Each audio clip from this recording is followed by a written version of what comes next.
Assalamualaikum warahmatullahi wabarakatuh. Saya akan membacakan buku yang berjudul Perjalanan Menuju Hidayah. Pelarian.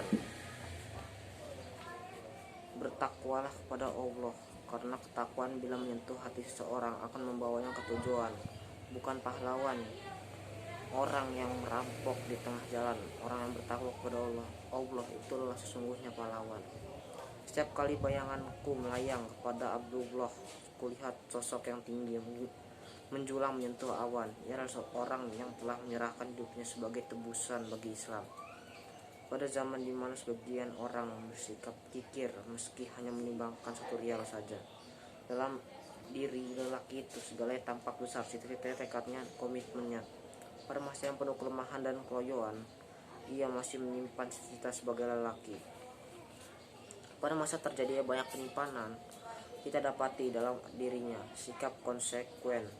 Bila wajah orang banyak terlihat masam dan kusam, wajah justru terlihat cerah dan penuh kebaikan. Pada zaman terjadi kemunduran, ia justru maju pantang mundur.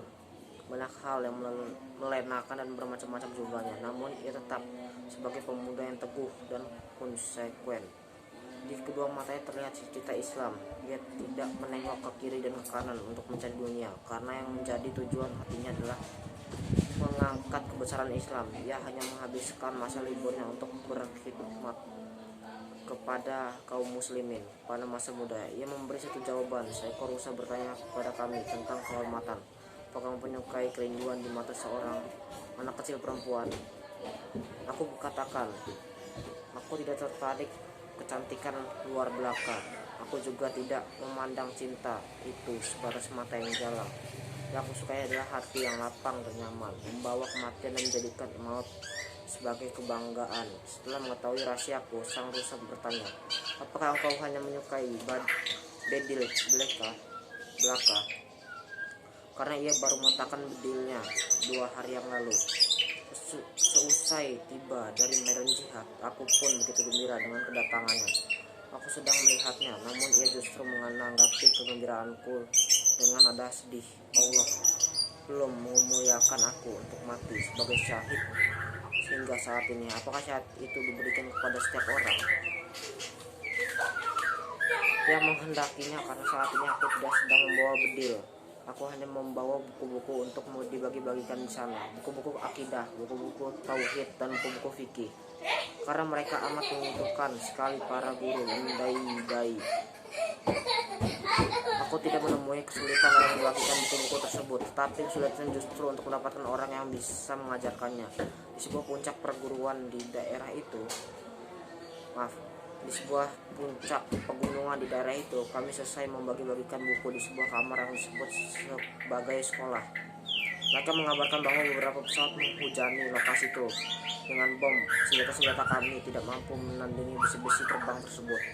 Adapun senjata-senjata penduduk asli, sebagian adalah bekas perang dunia kedua, bahkan perang dunia pertama. Di tengah kandingan terdengar suara bisikan, bahkan suara gemerisik pesawat mendekat. Kami berlari cepat menuju persembunyian di sebuah goa. Kami mengulang-ulang syahadat dan membaca Al-Quran. Temanku jika menginginkan sesuatu, ia menarikku. Kami tidak mendengar suara masing-masing di antara kami karena kerasnya suara pesawat. Kami menengok ke arah kampung-kampung kecil yang bertebaran di bawah gunung. Sebagian berisi 10 rumah, sebagian lagi berisi lebih dari itu. 50 rumah kecil dan sederhana, terbuat dari batu, warnanya juga alami. Terlihat bekas-bekas hantaman bom pada rumah itu yang sebenarnya tidak membutuhkan itu, karena tak lama lagi juga akan runtuh sendiri. Kami sudah merasa aman. Serangan itu kini mengarah ke lokasi tertentu di bagian bawah lembah. Aku mengambil teropong yang ada bersamaku. Aku mengarahkannya ke berbagai lokasi tempat tinggal tersebut, juga sekitar bukit-bukit karang. Terkadang terus kuarahkan hingga jauh untuk melihat sungai. Tiba-tiba teropong itu bergetar. Gambar yang terlihat berubah seiring dengan goncangan pada bumi sekitar kami.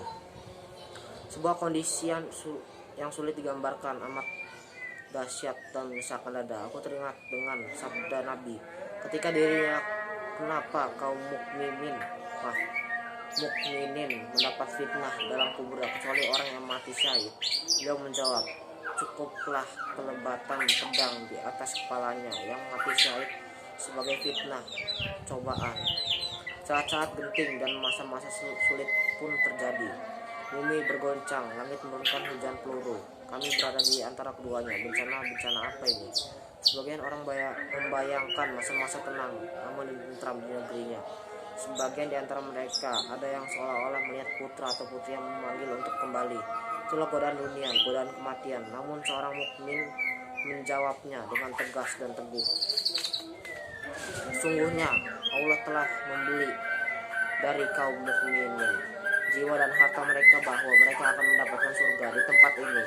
Kejadian berlangsung cepat, berlomba dengan maut. Kami bertakbir dan mengucapkan syahadat dengan cepat. Tidak pernah lisan kami berhenti melakukannya. Jiwa kami seolah menggambarkan bahwa ia adalah akhir takbir dalam hidup kami. Untuk terakhirnya kami mengucapkan la ilaha illallah.